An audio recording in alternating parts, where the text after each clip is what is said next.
Is the Motorola Moto G Stylus 2025 still worth buying after 6 months? Well, in this video, we're gonna find out.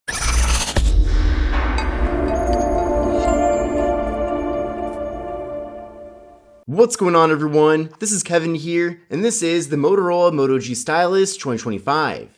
Now, ever since being launched earlier in this year, this phone has been very popular for Motorola. It's been a top seller for the company, and for a really good reason. This device, despite being a lower-end mid-range smartphone, really is packed full of all the features that are most important to people, and in addition to that, it just offers a very well-refined and capable experience. There really is not a reason to spend $1,000 on a smartphone for most people when a device like this one exists. And in addition to that, this phone has also been heavily promoted at the various carriers, and especially the prepaid ones. For example, at Boost Mobile, it looks like right now you can get this phone for just a penny, and I also saw at Cricket Wireless, you can get this phone for just $39.99.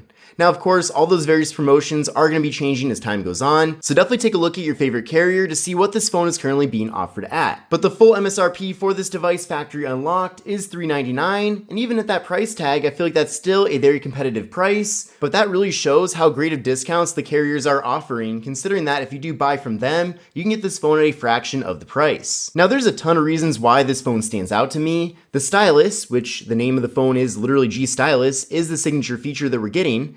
And with the stylus, you can do quite a bit with it. So when you do remove the stylus from the phone, you'll immediately get this pop-up here giving you options such as writing a note, taking a screenshot, you can crop, you can sketch to image. There's even a calculator that you can use just by writing with the pen. So lots of options there.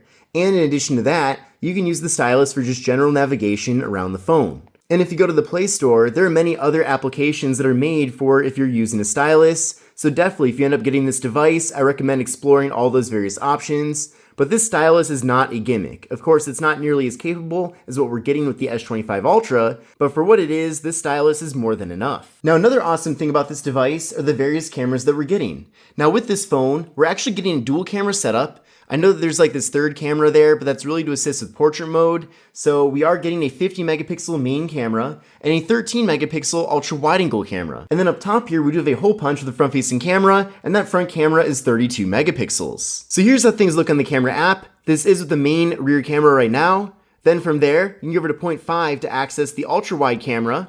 And with the ultra wide, you can fit a lot more content into a single frame. But these cameras are super capable and definitely expect to get very good results from using them. Of course, compared to maybe the latest iPhone that's out, you're not going to be getting quality quite at that level, but at the same time, images that you take with this phone are more than good enough, and definitely if you're going on a vacation and you want to capture some memories and look back on them later, these cameras will get the job done. And you can definitely take some really good selfies with the device. Here's me right here via the front-facing camera. You can probably already see through the viewfinder how crisp and clear everything is, and there's even a button right here to crop out slightly for a group selfie mode. So that's definitely really awesome. And when it comes to video recording, this phone does support 4K video for both the front and rear cameras. So I do really appreciate that flexibility that we're getting here. Now with this device, we're getting a very large internal battery at 5,000 milliamp hours, but what's especially cool about that is that this phone can actually recharge at up to 68 watts. So 68 watts is very fast. That's faster than the iPhone 17 Pro by quite a bit. That's even a faster charging speed than the Galaxy S25 Ultra as well. So that's really awesome that not only are we getting a very large battery here with the device, but then you can recharge that battery very quickly. Now with the Moto G Stylus 2025, we're getting a very large 6.7 inch display. Now having that large display is great for many reasons. It's going to give you a nice large canvas for doing things such as taking notes, so it's certainly ideal for that. You wouldn't want to have a phone with a built-in stylus but then get a very small display, that's for sure. But then even doing other things like watching video content or going on social media, that's all going to be really great due to this large display. And in addition to that, this display is AMOLED and we're getting a 120Hz refresh rate, so a super fast refresh rate here with this display. Colors just look fantastic, and then because it is AMOLED, viewing angles are really good too. So overall, this phone has one of the best looking displays for a mid-range device that I've seen in quite a while. Now the display is 1080p, but things do still look really good here. We're getting a PPI 444, a 20:9 aspect ratio, so this phone is more narrow but taller, but that does also make the phone really easy to hold in your hand. We're also getting an 89.3% screen to body ratio, so we are getting very small bezels all throughout here on the device. And typically for a phone that's more on the affordable side, you wouldn't find small bezels like what we're getting here. And there's even more benefits with this device. So based on where you're getting it, it might be different. This is the unlocked version of the phone, but we are getting 256 gigabytes of storage along with micro SD card expansion. So that's a lot of storage as it is. That's probably more than enough for most people, but having that option to add in a micro SD card is also really helpful. And that's a feature that we're seeing less and less with smartphones and even the more affordable options as well.